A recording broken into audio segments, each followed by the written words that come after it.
It's a good idea to let people know about the Casbah, because they know about the cavern, they know about some of those things, but the Casbah was like the place where all that started. It was actually before the cavern, all of that. And we had a more intimate relationship with it. It was almost our club. We used to have this, you know, people upstairs, Rory's friends, my friends downstairs, you know, in the living room. And Mo basically turned around and said, because there used to be constant traffic up and down the stairs, and she's trying to decorate the place, and, you know, carpet layers are in, trying to lay carpet and all the rest of it. She went, look, guys, you know, there's one den upstairs, there's one den you've taken over my living room, there's cellars downstairs. You know, why don't you go downstairs? Do what you want, you know, lose yourself, make as much noise as you want down there, and just get on with it. Mo again. Come with me to the Casbah. She got the idea from an old Charles Boyer film called Algiers, in which there was a scene where they actually say, come with me to the Casbah. And that stuck in Mo's mind. And from then on it was, come with me to the Casbah. And consequently, as this work was going on, you know, more people were knocking at the door, and the membership was starting to grow a little bit, till the fateful day. You know, August the 29th, 1959, and the doors opened to the Casbah, and it was a fantastic night.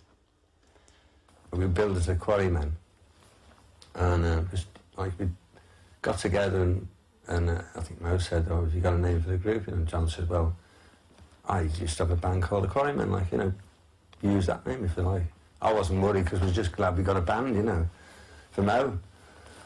I remember the Casbah night, the opening night, because we were upstairs in this house in West Derby, which I didn't know a lot about, obviously, because I wasn't in the museo's business or anything else, but I was with John and Paul.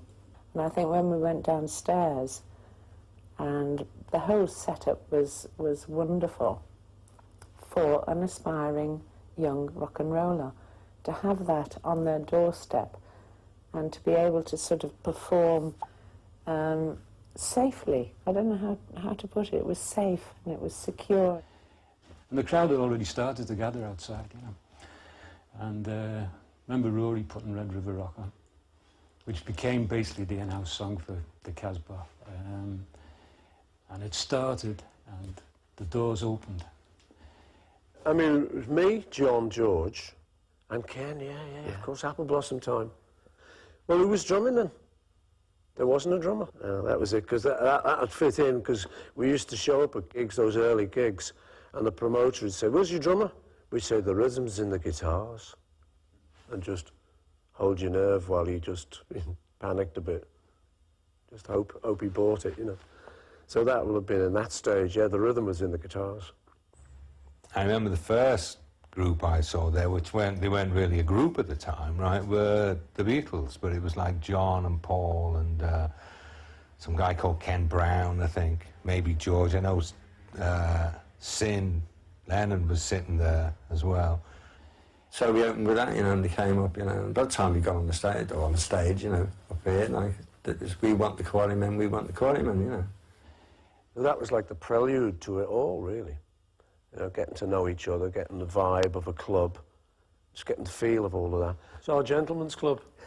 You know, we didn't go to Boodles, we went to the Casbah.